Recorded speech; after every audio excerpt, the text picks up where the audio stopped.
Shida iliyokuleta hapa, ulipokuwa Saudi Arabia, ulijengea mama yako nyumba.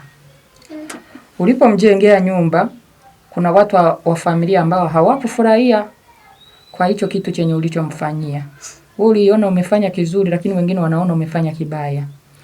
Sasa uliporudi, wakakufungia kwa hiyo nyumba uliyojengea mama yako. Ndio maana unajaribu sana urudi Saudi Arabia. Mambo yanashindikana.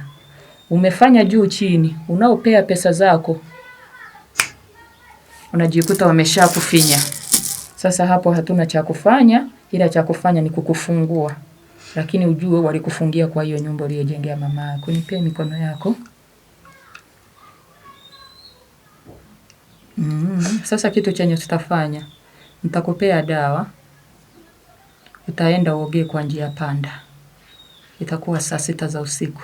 Wote waliokufanya vibaya vitawarudia. Success is in your hands.